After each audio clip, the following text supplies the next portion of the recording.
రక్షకుడైన యేసు ప్రభు నామములో అందరికి వందనములు తెలియజేస్తున్నారు. అందరు క్షేమంగా ఉన్నారా? మీ అందరి కొరకు ప్రార్థిస్తున్నాము. మరి మీరు ప్రార్థన అడిగినప్పుడు విశ్వసించి ఉండవలేను. ఆ ప్రార్థన విశ్వాసం ఉంటేనే మీకు జరుగుతుంది. తప్పకుండా క్రియలు చూస్తారు మీరు. సరే, ఈరోజు వాక్య భాగంలోకి వెళ్దాము రండి. మత్తయి సువార్త 13వ అధ్యాయము 15వ వచనం చూసుకుందాం. మత్తయి సువార్త 13వ అధ్యాయము 15వ వచనం. ఈ ప్రజలారు కనులారా చూచి చెవులారా విని హృదయముతో గ్రహించి మనసు త్రిప్పుకొని నా వల్ల స్వస్థత పొందకుందనట్లు వారి హృదయం క్రోవినది. ప్రభువారు చెప్తున్న మాటలు బాగా వింటున్నారు, వాక్యం బాగా చూస్తున్నారు, ఆయన క్రియలు అయినా కూడా విశ్వసించని విధముగా వారి మనసు త్రిప్పుకొని ఉన్నారట. గ్రహింపలేని శక్తితో ఉన్నామన్నమాట. ఇన్ని జరిగినా కూడా మనం ఆ గ్రహింపనే శక్తి లేకుండా మనసు త్రిప్పుకొని స్వస్థత పొందుకున్నట్లు వారి హృదయం క్రొవ్వినది. ఎందుకంటే నువ్వు సరిగా ఉంటే నీ ప్రార్థన ఖచ్చితంగా దేవుని సన్నిధికి చేరి ఉంటే, అది చేరాలంటే నువ్వు ఖచ్చితంగా ఉండవలను, ఖచ్చితంగా జీవించవలను. చెవులారా విన్న వాక్యమును అది స్మరించుకోవాలి. ఆ విధంగా వాక్యానుసారంగా జీవించాలి. కన్నులారా చూసిన ఆయన క్రియలు ఎన్నో చూసినవి అవి మర్చిపోయినట్లు ఉండకూడదు. వాటిని కూడా నువ్వు జ్ఞాపకం పెట్టుకోవాలి. ఆయన స్వస్థత పొందినా కూడా మీరు దాన్ని పొందినామని ఆ మరి కృతజ్ఞత కూడా లేకుండా మీ మనసు క్రొవ్వినదని చెప్తున్న విధానం చూస్తున్నాం మనం. నిజంగా ప్రియులారా, మీకు దేవుడు ఎన్నో కార్యాలు చేసి ఉండవచ్చు. అయినా చాలామంది నాకు ఫోన్లు చేసి ప్రార్థనలు చేయించుకుంటున్నారు. వారి కార్యాలు జరుగుతున్నాయి కానీ వారు మర్చిపోతున్నారు. మరలా కృతజ్ఞతలు తెలిపేదానికి కూడా వాళ్ళు మర్చిపోతూ ఉన్నారు. అది జరిగిన వెంటనే మళ్ళీ మర్చిపోతున్నారు. మరి ఒకసారి ఇదే విధం రిపీట్ అవుతుంది. అందుకని చెప్తున్న మాటలు విని హృదయంతో గ్రహించి మనసు త్రిప్పుకొని నా వలన స్వస్థత పొందకున్నట్లు వారి హృదయం క్రొవ్వినది. జాగ్రత్తగా ప్రార్థించట్లేదు, భయం భక్తితో ప్రార్థించట్లేదు, ప్రభువుని అడగాల్సిన విధముగా అడగట్లేదు, లెక్కలేని తనంగా ఉంటున్నారు. ఆలయంకి వెళ్తున్నారు, దేవుని సేవకులు చెప్పే బోధన వింటున్నారు, చూస్తున్నారు, అన్నీ చేస్తున్నారు, కానీ గ్రహించలేనంత విధముగా వారి హృదయం క్రొవ్వినదని చెప్తున్నారు. దావీదు మహారాజు ఏం చెప్పారు ప్రార్థన నిబంధన గ్రంథంలో? నా హృదయం పరిశీలన చేయమయ్యా, పరిశీలించి నన్ను పరీక్షించుమయ్యా, నీకు ఇష్టం కాని కార్యం నా ఎడల ఉన్నదేమో సరిచూడమయ్యా, నీకు ఆయాసకరమైన విషయం నా యందు ఉన్నదేమోనని బ్రతిమలాడి అడుగుతున్నాడు. హృదయానికి జాగ్రత్తలు చెప్తున్నాడు. నా హృదయమా యెహోవాను సన్నతించము, నా ప్రాణమా నా అంతరంగమును సమస్తమా ఆయన పరిశుద్ధనామను సన్నతించము, నా ప్రాణమా యెహోవాను సన్నతించము, ఆయన చేసిన ఉపకారములలో దేనిని మరవద్దని చెప్తున్నాడు. కానీ ఇక్కడైతే నా వలన స్వస్థత పొందకుండానట్లు వారి హృదయం క్రొవ్వినది, వారి చెవులట్టు వినుటకు మందములైనవి. చూసారు ప్రియులారా, ఒకసారి జాన్ వెస్లీ గారి కుటాలు జరుగుతూ ఉన్నాయంట. చక్కగా మంచిగా అక్కడైతే వాయిద్యాలు, మంచి సంగీతం, దేవునితో సంగీత గానాలతో, తంబుర సితార నాదములతో స్తుతించే విధంగా అక్కడ సంతోషంగా ఉంటుంది. మనకు అందరికీ తెలిసిన విషయమే. ఒక అన్యుడు అక్కడికి వెళ్ళాడంట. ఆయనకి సంగీతం అంటే బాగా ఇష్టమట.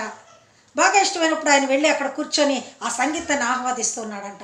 మరి పాస్టర్ గారు వాక్యం చెప్తున్నప్పుడు, అయ్యగారు వాక్యం చెప్తున్నప్పుడు ఆ చెవులు మాత్రం మూసుకుంటున్నాడంట. ఎందుకంటే ఆయనకి వాక్యం వినడం ఇష్టం లేదు. ఆయనకి వాక్యం వినడం ఇష్టం లేక చెవులు మూసుకుంటున్నాడంట. పాటలు వచ్చినప్పుడు మాత్రం వింటున్నాడంట. చక్కగా ఆ పాటలో నా మాధుర్యాన్ని ఆస్వాదిస్తున్నాడంట. ఆ సంగీతాన్ని ఆస్వాదిస్తున్నాడు. ఆ మాటలో ఉండే అర్థమైనవి తెలుసుకోవట్లేదు, సంగీతాన్ని ఆస్వాదిస్తున్నాడు. అప్పుడు ప్రియులారా మరి ఒక ఈగ వచ్చి ఆయన ముక్కు మీద వాలిందంట. ఈగ వచ్చి ముక్కు మీద వాలింది. ఈ చేతులు రెండేమో ఇక్కడ ఉన్నాయి. ఇంకెలా ఆయన మరి ఎలా ఈగను కొట్టుకోవాలా? అక్కడ చూడకపోతే వాక్యం చెప్తూనే ఉన్నారు, పాటలు పాడట్లేదు. ఆ పాటలు పాడితే చెవులు తీద్దామని అన్నాడు, కానీ వాక్యం ముగించలేదు. చేతులు అడ్డం పెట్టుకొని ఉన్నాడు. ముక్కు మీద ఈగ మాత్రం చాలా బాగా టార్చర్ పెడుతుంది. ఇలా అనుకుంటున్నాడు, నాలికతో ఏదేదో అనుకుంటున్నాడు, కానీ ఆ ఈగ పోవట్లేదు, బాగా కొడుతుంది. ఇక తప్పనిసరి 2 చేతులు పెట్టి ఇలా కొట్టేశాడు. అప్పుడు అయ్యగారు చెప్పే వాక్యం విన్నాడంట. చెవిగలవాడు వినును కాక, చెవులున్నవారు వినును కాక, ఆశీర్వదింపబడుదురు కాక అనే వాక్యమును బోధిస్తున్నారు. ఆయన ఆయా సందర్భాన్ని బట్టి ఆ వాక్యం బయటకు వచ్చేసింది. ప్రియులారా, ఈ అన్యుడు విన్నాడంట. అయ్యో, చెవిగలవాడు వినును కాక అని చెప్తున్నారే అయ్యగారు, మరి నిజంగా నాకు చెవులు వినపడుతున్నాయి కదా, నేను వినాలేమో, వినకపోతే నాకు ఏదైనా జరుగుద్దేమో అనుకున్నాడంట. ఆ రోజు నుంచి దేవుని వాక్యం వింటున్నాడంట. ఎందుకంటే ఒక భయం ఏర్పడినది, అతనికి ఒక జాగ్రత్త ఏర్పడినది. దేవుని మాటల యొక్క మాధుర్యం దొరికినది ఆయనకి. అలాగే వినుట మటుకు విందురు కానీ వారి చెవులు మందములైన అని చెప్తున్నాడు. వినినప్పుడు దాన్ని గ్రహించలేకపోతున్నారు. చెవులు మందములైనవి, గ్రహింపరు. వినుట మటుకు విందురు కానీ గ్రహింపరు. చూచుట మటుకు చూతురు కానీ ఎంత మాత్రమును తెలుసుకున్నారు. చూస్తారు, గ్రహిస్తారు కానీ అసలైన గ్రహింపు వాళ్ళలో లేదు. చూస్తారు, వింటారు కానీ నిజమైన భక్తి వాళ్ళలో లేదని యెషయా చెప్పిన ప్రవచనము వీరి విషయమై నెరవేర్చున్నది. ఇలాంటి వారి కొరకు యెషయా గారు చెప్పిన మాట నెరవేర్చున్నదని చెప్తున్నారు. ఎంతకాలం మనం పాపంలోనే జీవిస్తాం? ఎంతకాలము పాపములోనే బ్రతుకుచుందువు, ఎంతకాలము శాపములోనే కొట్టబడుదువు, ఎంతకాలము వ్యసనపరుడవై తిరుగుచుందువు, ఎంతకాలము దుఃఖములోనే మునిగియుందువు. యేసుని నమ్మి పాపము నుండి విడుదల పొందుము. యేసయ్య తన రక్తముతో నీ పాపము కడుగును. ఓ మానవా, నీ పాపం మానవా, యేసయ్య చెంత చేరి నీ బ్రతుకు మార్చవా. ఎంతకాలం వినుట మటుకు విందువు, చూచుట మటుకు చూచుతు కానీ గ్రహింపకుండా, విననేరకయుండా, చెవులు మందము చేసుకొని నీ హృదయం ఎలా క్రొవ్వి ఉన్నదని చెప్పిన మాట రీతిగా ఎంతకాలం ఉంటావు? మనం ఎప్పుడు దేవుని తేడా తగ్గించుకొని ఉండాలా. ఆయన నమ్మాలా, విశ్వసించాలా, చెప్పే వాక్యం విని గ్రహించుకోవాలా. వినిట మట్టికి విందురు కానీ గ్రహింపరని చెప్తున్నారు. ఎంతకాలం గ్రహింపకుంటావు? పాల వంటిది జుంటె తేనె వంటిది నా జీవకు మహా మధురమైనది, మేలిమి బంగారు కన్న మిన్న అయినది, మేలిమి బంగారు కన్న మిన్న అయినది, రత్నరాసుల కన్న కోర తగినది, నీ వాక్యమే నన్ను బ్రతికించెను, బాధలలో నెమ్మది నీచును. వాక్యమే కదా నిన్ను బాధల్లో నెమ్మది ఇచ్చేది. ఎవరు పలకరిస్తున్నారు మనల్ని? ఎవరు చూస్తున్నారు మనల్ని? డబ్బు ఉన్నప్పుడు వచ్చే బంధువులు, చుట్టాలు, స్నేహితులు, జబ్బు వచ్చినప్పుడు ఎవరు దగ్గరికి కూడా రారు.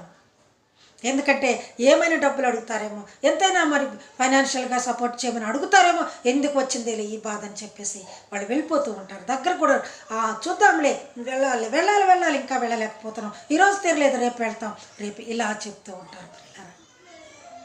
నిజంగా దేవుడు ఎప్పుడు పిలిచినా కూడా నమ్మదగినవాడు. ఆయన ఎప్పుడు కూడా రమ్మని చెప్తాడు, రావద్దని చెప్పరు. ఆయన నువ్వు కష్టంలో ఉన్నప్పుడు ఆయనే వచ్చి నిన్ను పలకరిస్తాడు. పలకరించి ఉండాలంటే నీ చెవులు మందం కాకుండా ఉండాలి, నీ హృదయం క్రొవ్వినది కాకుండా ఉండాలి. ఆ క్రొవ్వునంతటి తీసివేసుకొని ఆ సాతాను శక్తిని అంతా బయటికి తోలివేస్తే నువ్వు ప్రభువారిని నీ హృదయంలోకి ఆహ్వానించు. దేవుని ప్రేరణతో జీవించు, దేవుని కనికరము పొందు, ఆయన ప్రేమకు బద్ధుడు అయ్యుండు.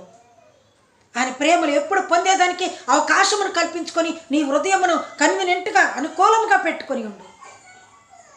అదే ఈరోజు వాక్య భాగంలో మనం తెలుసుకొని ఉన్నాం కనుక ఇక నుంచి తెలుసుకుందాం. మనం ఎక్కడ వాక్యం విన్నా ఆయనకి బద్దులమై విందాం, ఆయన గౌరవిద్దాం, వాక్యానుసారంగా జీవిద్దాం. వినిన మాటలు చెవుల్లో నుంచి మందం చేసుకోకుండా చెవులు బాగా వినేటట్టు చూసుకొని వాటిని గ్రహింపే శక్తిని మాకు ఇవ్వు ప్రభు అనే ప్రార్థనలో అడుగుదాం.